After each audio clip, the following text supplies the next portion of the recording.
Hi YouTube, this is Carrie, and today I want to talk about parental support. Parental support is one of the most important things that can happen in any trans person's life. Basically, it can mean the difference between success and being happy and feeling like you constantly have failed and let people down and dealing with tremendous emotional guilt. I have the experience of having both a highly supportive parent and a parent who is not exactly accepting. He has said outright many times that he disagrees with me and thinks that I'm not trans, although he supports my decision, whatever that means. So I want to talk about the difference and why parental support matters so much for trans people. Well, first of all, I'm going to pull up a graphic from transstudent.org, which is based on a survey of 433 trans youth tracking the mental health of trans people who had high levels of parental support versus ones that either had only moderate support or no support. There's the graphic right here. As you can see, the difference in self-esteem is very different. Among those with high levels of parental support, 72% report life satisfaction compared to only 33% of those with unsupportive parents. High self-esteem, the difference is 64% of trans youth with parental support versus 13% with unsupportive parents. Depression is 3 times as prevalent among those with parental rejection. And attempted suicide, this is the most harrowing statistic of all. Those with supportive parents have an attempted suicide rate of only 4%. The attempted suicide rate among those with unsupportive parents is a staggering and depressing 57%.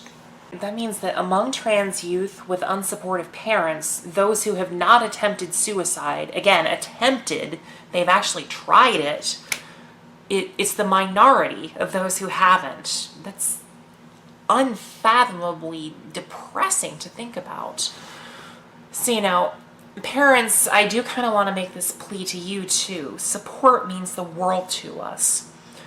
I can tell you, the way that my dad treats me is he's not 100% supportive. Again, he's constantly on my case about, well, I'm not sure if this is the right decision for you. I don't think you were feminine enough as a kid. I can't see it in you. Are you sure this isn't just a sexual fetish? Giving me all these number of reasons why I'm not trans, and he even went as far as to belittle my appearance when I was first starting, saying, "You'll never be rid of your receded hairline, And that is kind of the definition of a not very supportive parent. And I have to tell you, I care about my dad's acceptance so much. The thing is, a lot of parents feel like we're being selfish by transitioning. But the thing is, I knew that I was going to lack my dad's support if I did transition because he's not the most accepting person. Through all of college, when I wasn't doing well, I really felt like he was kind of standing over my shoulder waiting for me to mess up so that he could say, "I told you so." And that's just kind of what he is. He has his own view of who I am and who I should be, and I can't really fault him for it, but it's just something that causes me a lot of distress because I know that I can't live up to his expectations of who he thinks I should be. And this thing is, going into transition, I wrote out a list of all the things that I was afraid of. One of the things at the top of that list was letting my dad down because I knew that he wanted me to have a successful job. He wanted me to get married. He wanted me to have kids. And he even told me that if I did have a daughter, he wanted me to name her Sarah after his mother, which, I did want at the time. But the problem is I knew that I was giving that up in order to transition. And the amount of guilt that it placed on me was not fun to deal with. And that was one of the biggest barriers I had to overcome, is I was struggling with, at the same time, body dysphoria. where every single morning I was waking up and looking in the mirror and feeling like my very appearance was wrong. I wasn't seeing myself anymore. Every single time I had to look at a face that had facial hair and at a body that had tough masculine skin and a very male facial appearance and body appearance, and I was so big, and every single day I had to deal with feeling like that was wrong, with my brain sending me signals that's like, oh my God, why is my body like this? Why am I not a girl? And feeling the sinking feeling in the pit of my stomach where I would look at other women and know that that was what I was supposed to be, and feeling trapped. And I was stuck between the pain of that, which is gender dysphoria, and the pain of letting my dad down and the pain of having to disappoint his expectations. It weighed on me for a very, very long time. That feeling that nobody would understand, and that is what actually drives people to suicide, is that feeling of hopelessness, that feeling of nobody would understand, and the feeling of it's never going to get better, all I'm going to be doing is making my life worse. So parental support weighs very heavily. That statistic that I shared, that 57% of people with unsupportive parents have attempted suicide and only 4% with supportive parents have. Do you know what the attempted suicide rate is amongst the cis population? 4%. That basically means that the mental health and attempted suicide rate of trans people with supportive parents is no different than the general population. It is that parental and societal rejection that we face that causes us to feel so hopeless. And the thing is, I know how hard this is for parents. I have seen on just about every single support forum on the internet, the number one thing that parents say when their child begins transition is that they feel like it's the death of their child. And they feel like the person that they knew is ceasing to exist. And I know how hard that must be. But I do want to advocate from our point of view. The thing is, we are not changing. Basically, the thing that's changing is just a bunch of gendered societal cliches.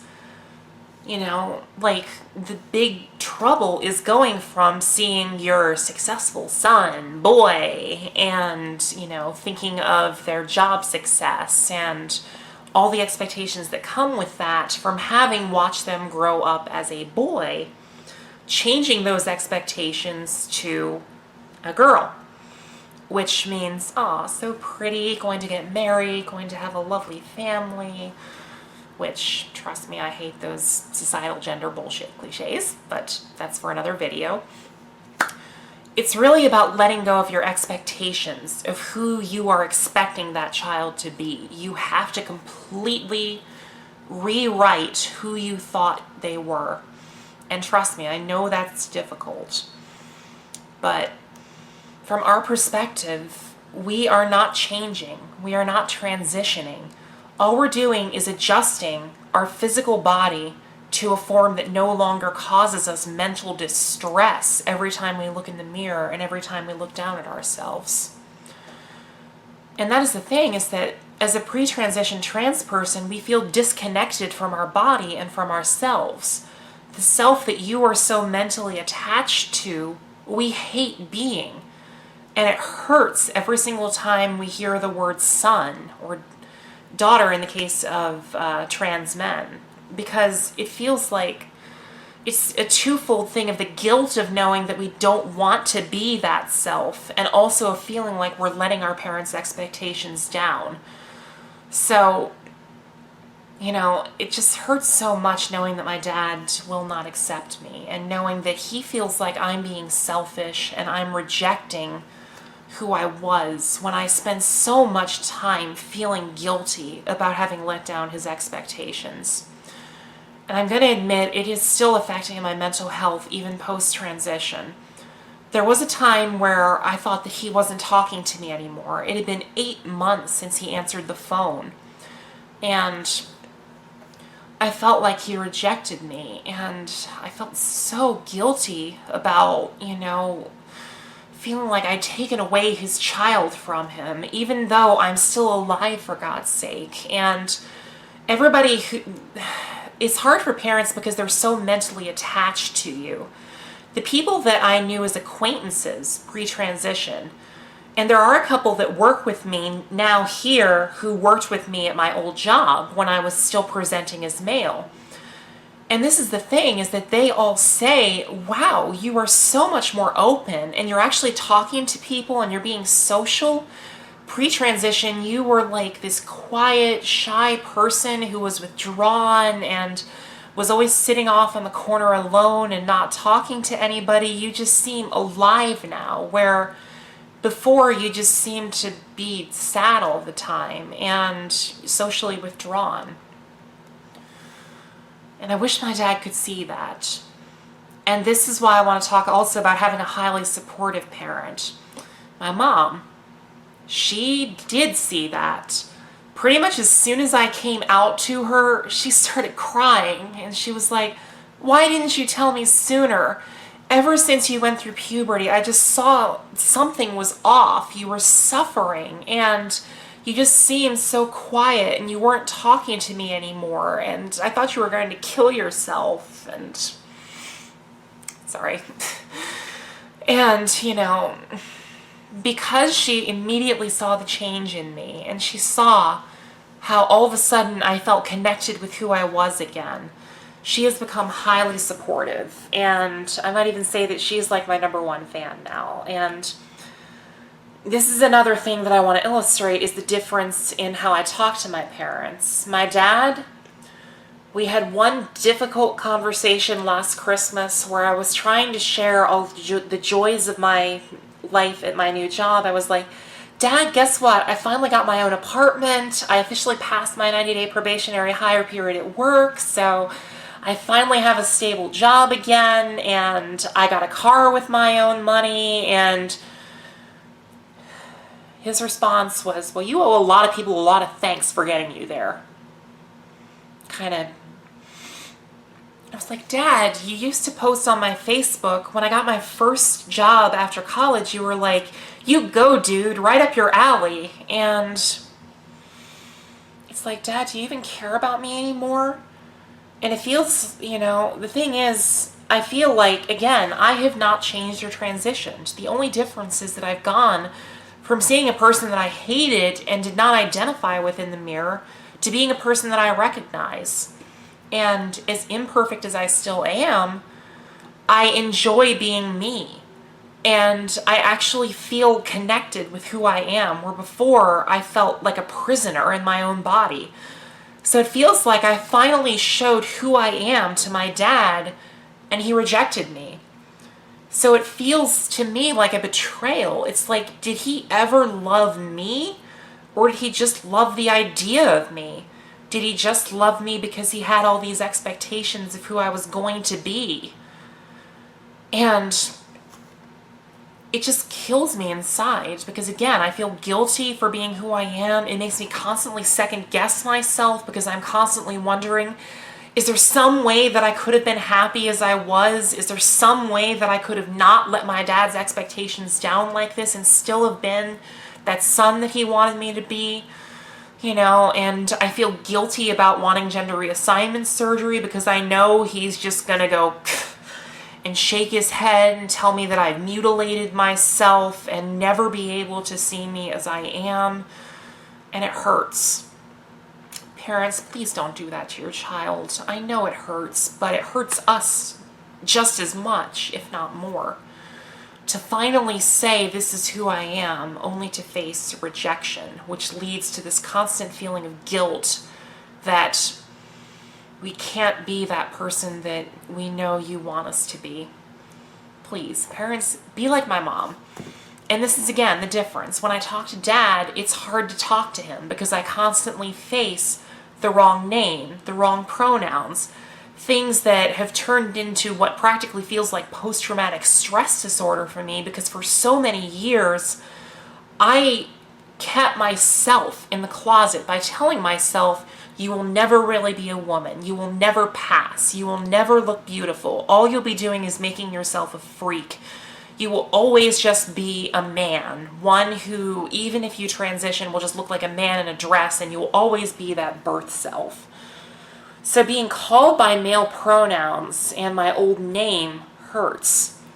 It feels like that traumatic experience of feeling trapped and feeling helpless and feeling like I'll always be that old self comes right back up. Having a supportive parent, I talk to her about everything. When she used to call me on the phone, I was standoffish a lot. It's like, hi, how are you doing? And it's like, fine. Is anything new in your life?